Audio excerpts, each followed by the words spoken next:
Wisconsin Eye is the Truax Field in Madison, home of the 115th Fighter Wing. Madison and the Fighter Wing just won a big prize. Madison has just been designated in December, Truax Field, as the home of F-35A, a squadron, which tentatively will be deployed in 2023. So we're here with some of the people who made that happen. And just as a footnote, the governor in his State of the State said he looked forward to the sound of F-35As over Madison and Dane County, calling it the sound of freedom. So I'm going to ask my guests, each of you, would you please identify yourself and how you work to make this happen? Sir. Hi, I'm Jeff Wagan, a retired Colonel, United States Air Force. I was a former commander here at the 115th Fighter Wing, and currently I'm the Executive Director for the Badger Air Community Council. And how did you work to make this happen, Jeff? This goes back about 5 years ago. As the Fighter Wing, we're part of our strategic plans initiative to acquire the F-35. So then as the wing commander, then transitioning now to my civilian role to work with the Badger Air Community Council and the Chamber to support the Fighter Wing. Thank you. Representative. Sure, Representative Diane Hesselbein from Middleton, the 79th Assembly District, and I worked in a bipartisan manner with other representatives and senators so that we're all on the same page bringing this to Wisconsin. Thank you. Zach. Zach Brandon, the president of the Greater Madison Chamber of Commerce. We were a force multiplier to the Badger Air Community Council, so we augmented their existing efforts by ramping up Together Truax, which was a specific effort to bring the F-35 here. We also employ the federal consultants that help us do our work inside the Pentagon. Thanks, Zach. Sir. Mark Siegert, the chairman of the board for the Badger Air Community Council, or we call it the BAC. It'll be 6 years ago in April when we decided to form the BAC and got a group of businessmen, civic leaders, retired pilots, and I think today we have 44 members, with our mission being to support the 115th and whatever they're trying to do. So we'll continue on after the 35s and whatever the next task is. Thank you all very much. Let's clarify one thing. This is not an F-35A. Jeff, tell us what this is. That's an F-16. It's a Block 30 F-16 made in 1987. 1987. That's correct. Will the F-35A replace the F-16s? Yes. They will? Yeah, so the Department of Defense is transition all the current generation of fighter aircraft to the next generation, which is the 5th generation, or the F-35. So you spent hours in these? I spent over 3,000 hours. And how fast do they go and what's the range? The range, it goes 2 times the speed of sound.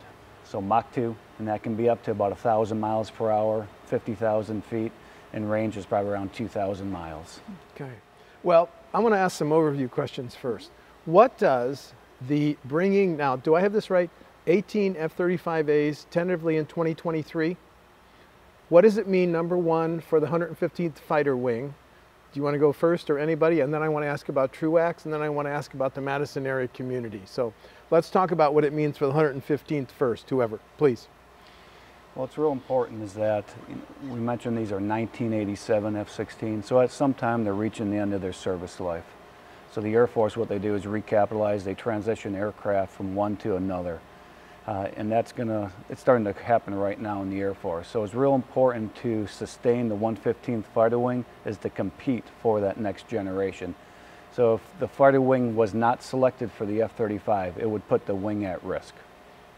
Of shutting down? Correct. In this... Yeah, possibly shutting down. Now they do a lot of other missions, but the concern is that this aircraft has 5 to 10 years left on its service life. So it's real important now to work on that future initiative. Marv, what does the Badger Air Community Council do in terms of helping with efforts like this, sir?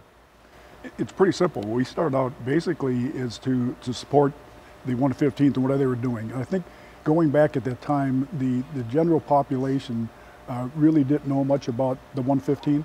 So we just got, like I said, a group of 44 people to spread the word on what it means to have the 115th here in Madison. From the economic impact, which I'm sure Zach will talk about. Right. So it's people of anywhere from Milwaukee to north that are involved in the back. And it's, like I said, to support the 115th and what do they want to do. So Jeff, the decision raises the profile of the 115th in the debate over national defense?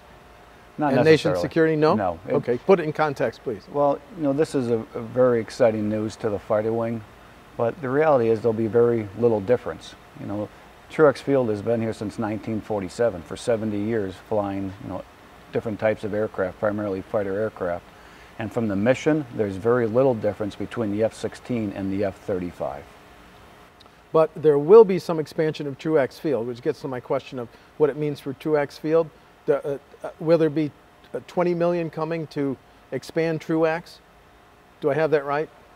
Will there be some federal investment? There'll be facility upgrades. Yeah. Facility upgrades. Right. Is the 20 million close, Zach? I mean, that's a number that's been discussed. I think we're still waiting to see exactly what the full impact will be, but we certainly know that the impact beyond the border of the airport, so beyond the fence line of the Truax Field, is $100 million a year.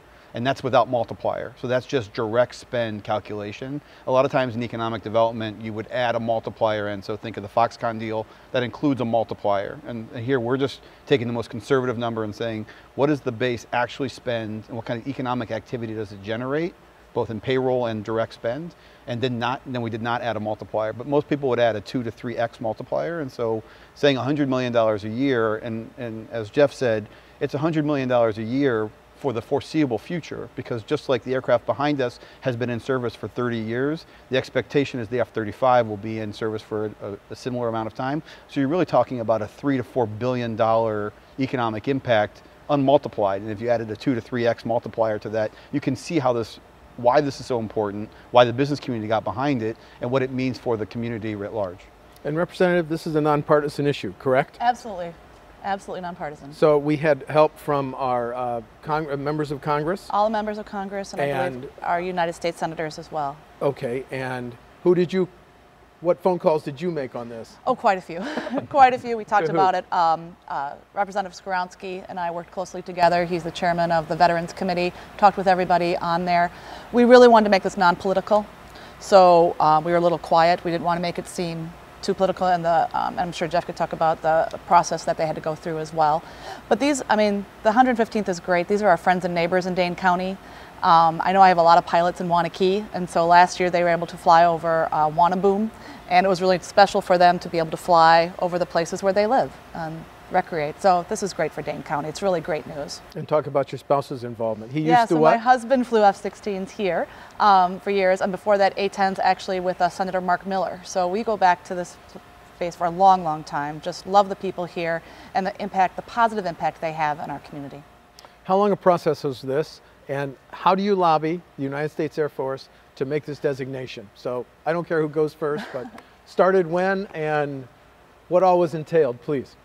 Well, I mean, the BAC got involved, and I think met with some people that have been through the process, and with the great help from the chamber, and I'll let Zach talk about the hiring of the consultants and so forth that we've done, but this has been a process that probably started 2 years ago, Zach, and will continue for another 2+ years before we even know for sure what's going to happen. So, Zach, you want to talk about the consultants?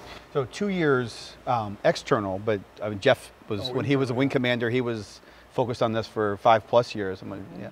But 2 years ago, the BAC came to us and said, 44 great people, but 44 people aren't going to be able to do this on their own. They need, as I said, a force multiplier, and so we were happy to be part of. And the 44 people are who exactly? That's the Badger Air Community Council. Okay, thank you for the clarification. Excuse me.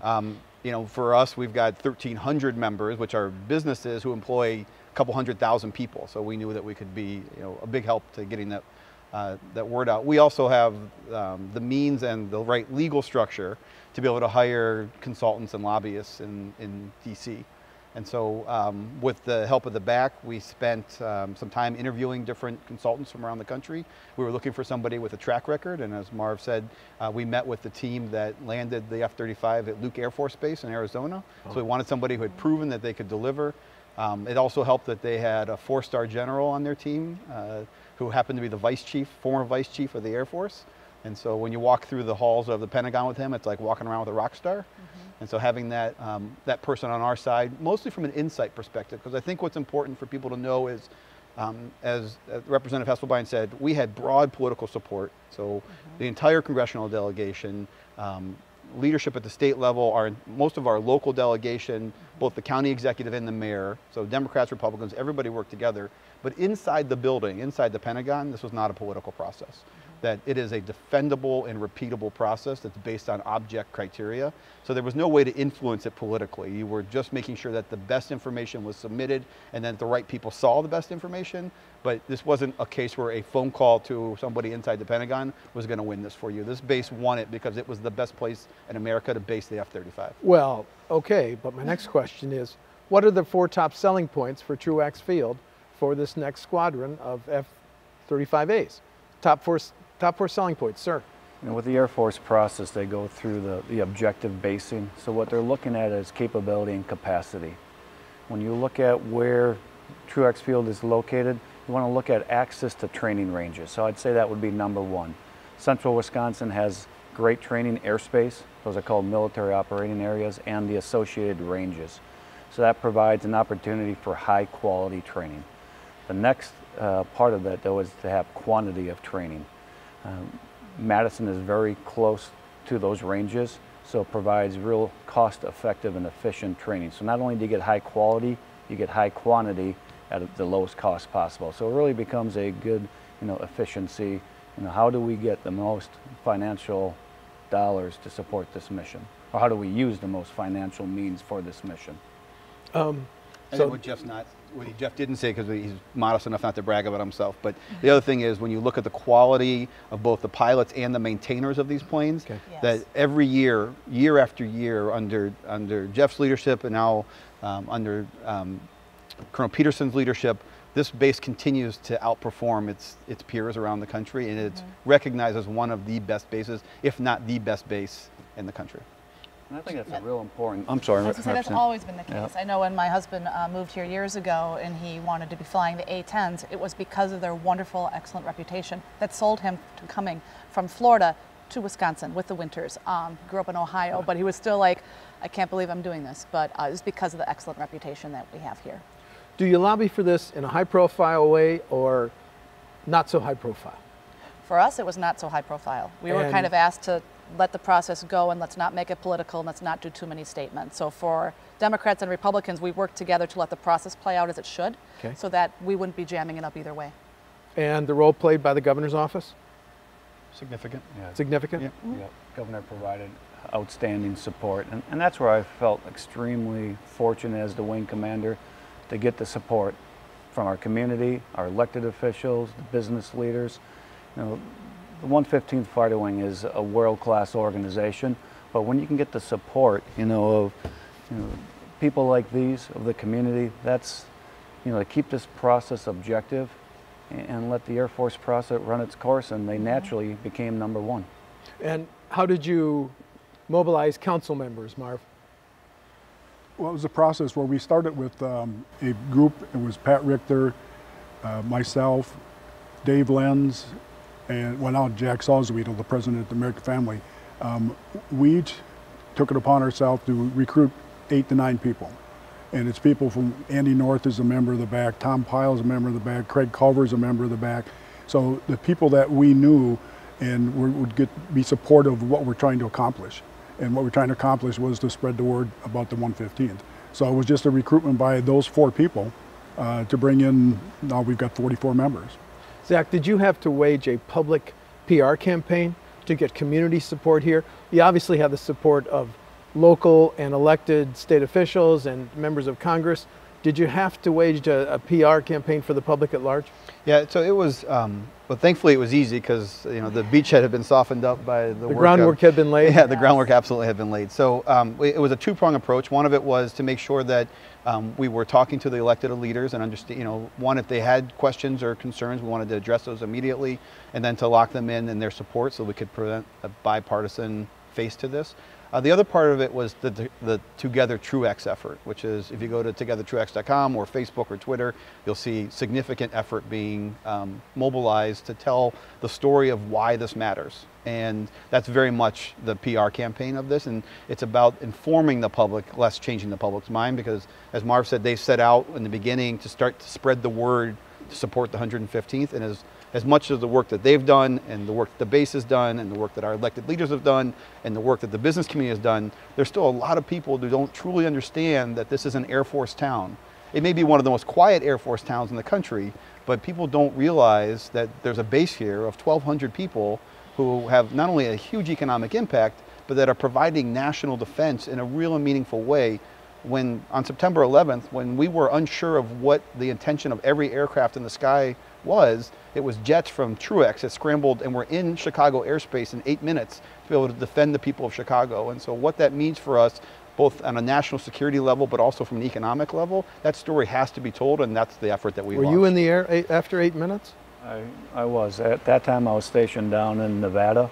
I transitioned here in 2004, but sure enough, right after 9/11, we were mobilized and we were put on an alert mission for Homeland Defense.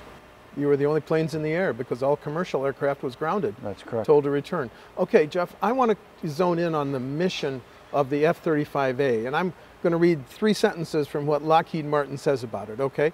The F-35 combines 5th-generation fighter aircraft characteristics, advanced stealth, integrated avionics, sensor fusion, and superior logistics support with the most powerful and comprehensive integrated sensor package of any fighter aircraft in history. And last sentence, the F-35's advanced stealth allows pilots to penetrate areas without being detected by radars that legacy fighters cannot evade.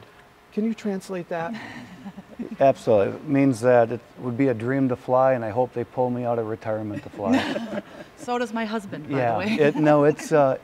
It's impressive aircraft. I don't have re-enlistment papers Yeah. here. I got, excuse me. No, the F-16 is a very capable aircraft, but the new technology, stealth technology, is obviously so enemy radar cannot detect.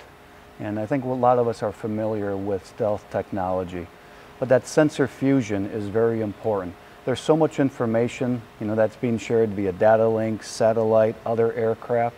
We got to take all this information, and it really is almost exceeding human capacity, physical and mental capacity, and that cognitive capability to process all that information. It's like artificial intelligence fusion, to fuse that data so you can bring this 4th generation to 5th generation capability. Well, I'm going to use a term I don't understand. How much lethality, weaponry, is going to be in the F-35A? It's about the similar type of firepower, weapons. Are those bombs or? Yeah, so the F-16, similar to the F-35, it's called the dual role mission. So you do air-to-air combat, one aircraft fighting against another aircraft, that's air-to-air. So that's one mission. The other mission is air-to-ground, where you're dropping bombs or rockets against the ground. So it's a dual role mission, air-to-air and air-to-ground. So the F-16 and the F-35, they carry air-to-air missiles and air-to-ground munitions. And the range of the F-35 will be what? How far could it go? I don't know the exact range. It's probably 1,000, 1,500 miles, but a long ways. Okay, I'm going to ask a stupid question and apologize for it. Does the F-35A carry nuclear weapons? It does. I think it will have the capability to carry nuclear weapons, but that will not happen out of Madison. That will not happen out of Madison. No. What does Madison area, Dane County residents need to know going forward? Now, I understand that we may not see 18 F-35As till 2023 to have that right. Yeah. And there will be an environmental impact statement. And thank you, Zach. And how's that process? And people who want to register A or nay can do what? What's next? So March 8th, there'll be a session the Air Force will conduct at the Crown Plaza on East Washington. It'll be open to the public. It'll run from, I think, 5 to 8 p.m. It's a scoping session, so think of it as like your kid's science fair. You'll be able to walk from person to person and talk about the different aspects of the basing, what it might mean, what the process for the EIS, the Environmental Impact Study, will be. It's also an opportunity for people who might have questions to get those to be known. It is not a place for public testimony. It's not a place where decision makers will be, so it's more of a way to start to communicate how the process works. We'll then, sometime in the fall, have a public process where there'll be public testimony taken that will also be run by the Air Force, with final decision being made towards the end of the year, early 2019. In the course of you guys lobbying for this squadron to come here, were there any major opposition? Was there any major opposition? Any groups register against? There's a small Facebook group. You know, it's less than 100 people that near East Side residents largely. Most of their opposition is to military spending in general, and while I certainly respect that, that's not the debate that we're having. Is these that's a larger issue. These planes are purchased and will be based somewhere. This is an operation that's been pre-decided that it will be based somewhere. If it's going to be based, we think it should be based here. We think this is the best place for it, and so that's not a debate that, you know, it's sort of two debates that will cross each other. That's a federal debate, and this is the localized debate. The one place where I think there is concern from those 100 or so people, where we want to make sure that we're there to address it as community leaders, is this question of noise. Yes. And so, you know, we think that is a legitimate discussion, and one that we have been having and will intend to continue to have with them. We want them to know that, one, we understand the concerns, and that through the EIS process, we will be able to vet out some of those questions and concerns about, will the sound profile change, will the noise contours of the jet change. But there's a lot of misinformation as well. There are studies that say the F-35 has one set of decibel levels and the F-16 has another set of decibel levels. No one has done an apples to apples comparison of this jet behind us, which is a 30 block F-16 with a Pratt & Whitney, is that GE or GE engine on it, versus the F-35A. And so there's three different variations of the F-35. And so a lot of misinformation gets put out about how many decibel levels. I can tell you that I have been next to both aircrafts in the air within a few hundred yards, and I can tell you that I don't know how the human ear can discern the difference between them, other maybe some tonal difference. And so we want to make sure that message gets out, that you can't just take one study that says an F-35 and a 50 block F-16 with a different engine is the same apples to apples.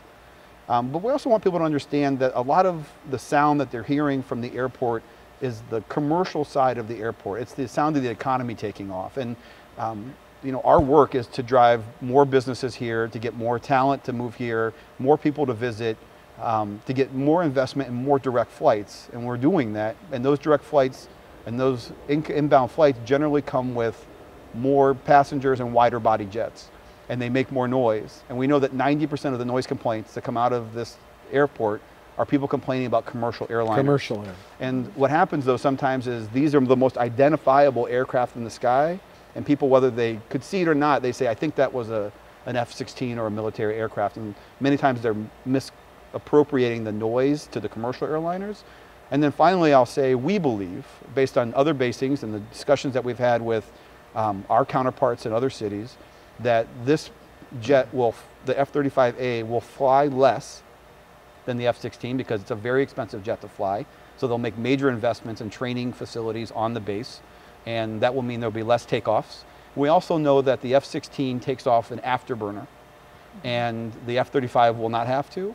And no matter what the argument is, the apples to apples argument, which has not been tested, it is just common sense that an afterburner takeoff versus a non-afterburner takeoff, regardless of what aircraft it is the non-afterburner takeoff is going to be quieter. So you're going to get less takeoffs. They will be quieter, and no discernible difference when it comes to the human ear. So we think we can answer those questions for the people who have a sensitivity to airport noise and live near the airport. Representative, have you been asked by Dane County residents about the noise issue? And if so, how have you answered? I have, and I encourage them to go to the March 8th meeting. I think it's similar to what we do in the Department of Transportation. If we're going to be working on Highway 12 or 14, the Department of Transportation has a lot of information that people can go seek out and find out the real answers to their questions, and to just really come with an open mind. Because when I think they hear about what Zach just said so eloquently, I think a lot of those fears will be laid to rest. And is the council going to do anything on the noise issue, Marv? Just to add what Zach was saying, on the noise issue, we also have the FedEx and the UPS planes that leave at night. And these planes aren't going to fly well, very seldom will they fly at night. So that's another issue. And we've been trying to spread that message going back to 6 years we've been there, is that just understand that a typical schedule is the F-16 will fly at 9 in the morning and 1 in the afternoon. Basically, that's it. So the night stuff is going to either be commercial flights or it's going to be the FedEx and the UPS. So that's part of our message that you can see that we've been trying to spread to. What question for the pilot? Is the F-35A noisier than the F-16, sir? I think Zach described it very well, is that if the F-16, based upon its takeoff weight, will usually take off an afterburner. If you look at an F-35 and non-afterburner full military power, it's much quieter. So I think across the spectrum, there'll be very little impact with the noise. I do want to stress that, Dane County Regional Airport runs a very, very good noise abatement, committee and procedures. And from the fighter wing, we want to be good neighbors, and they follow these procedures, and want to make sure that we're working well with all the neighbors in the local community. Representative, will there have to be any state money in the next budget devoted to the Truax expansion to host the F-35As? I'm not sure of that. I haven't heard anything. I'm trying to Zach, remember. have you heard? I have not heard of No? it. Or the county executive putting more money into the regional is airport. that this base actually is a net savings to the taxpayers, because a lot of people don't realize that all the fire and rescue, all of the bomb disposal, if it was ever being needed, medical, a lot of that, if not all of that, is funded by the base for the airport. So as a county taxpayer or as a user of the airport, I'm not having to subsidize that elsewhere. And so it actually, not just on economic impact, but it actually is a net gain to the budget, because we're able to spend money, they're able to spend money, the federal government or the Department of Defense is able to spend money that we wouldn't have to subsidize as users or as taxpayers. Someone watching this show might ask this question. Given all the rhetoric and threats from North Korea, does the deployment of the F-35A make Truax potentially a higher profile target? Your thoughts, sir? I don't think it changes at all. The F-16s have been here, since 1992, A-10s prior to that, doing a very similar mission. So there'll be very little change between an F-16 or an F-35. People do not need to be afraid at all. Thank you, Representative. I think the safety of it is, on the flip side, is I have a son that's in the military, and so I certainly don't hope or wish what I'm about to say will ever come true. But if you look at the international discussions, that the increasing threats to our national security seem to be coming from the Northern Hemisphere. So making sure that we have the type of aircraft that could defend the Northern Hemisphere is important. And so it's not, I wouldn't look at it saying this would become a target, but I think you should feel peace of mind in knowing that if there was something that ever, God forbid, ever happened, it's great to know that on our northern borders that we would have this kind of aircraft to defend us. Okay, we're almost out of time. How about a closing statement from each of you? Just one final statement on why the designation of Truax for the F-35A is so important. We'll start with you, Marvin, work it down. Well, I guess that it's been said over and over this time, but the reason that the BAC got involved was to support the 115th. And so 115th, at that time, don't forget we had sequestration, and we were worried about the base even being here. So I think as far as the F-35 coming here, it will make sure that for the next 30, 40 years, however the life of that is that this base will be here. And so the BAC is just basically wants to make sure that people understand the value of the 115th and what it brings to the community, and also the protection we get. Okay. Zach? I think the big winner in this was bipartisanship. There are very few things that we can find, both at a local, state, or federal level, where we find people who even can come into the same room to agree. In a situation where you have Governor Walker and Senator Baldwin both leading the charge at their respective levels of government, where Representative Hesselbein and Speaker Voss can be on the on the same sort of platform and talking about how important this is, and that to me it makes me hopeful, and to me it's even bigger than the economic impact that this base has. Thank you. Representative? And I'm excited for all of Dane County. This is such a huge win for our friends and our neighbors that work here and that are going to be getting jobs, and just the development that's going to happen all over the place. And this has just been a real highlight, honestly, of the session for me. With some of the things that we're debating and going on, this is always in the back of my mind that this is something great happening for the state of Wisconsin, and I'm excited about that. Thank you. Sir? I would just like to really thank the community for their support. Elected officials, the chamber, the MAC, everyone who's offered their support, but also stress that until a final record of decision is made in 2019, we still need, their support. And the best way to do that is go to togethertruax.com and show support for this important initiative for the entire state. Truax.com, which leads me, I think, to my final. I'm sorry? Togethertruax.com. Togethertruax.com. Thanks for the clarification. So is there still some political wrenches that could mean the F-35A wouldn't be coming here? I don't think it's a political, it's that environmental impact study that the Air Force runs for Yes. all new changes to missions at every single Air Force base. Okay. Zach, one more time. If somebody wants to learn more, give us the time and the date again on the next forum. March 8th, 5 to 8 p.m., East Washington Avenue, the Crown Plaza Hotel. When you get there, there'll be signs to let you know. You can also go to togethertruax.com or Together Truax on Facebook or Together Truax on Twitter, and each of those venues, both of those platforms will carry the information for you as well. Well, thank you very much for all the information on this. Jeff, can you take us up on this anymore? Are you wish I still could. licensed? I might be a little bit past my due there. Look, this has been a very informative panel on a very significant development for the Madison area. I really appreciate your time. Thank you.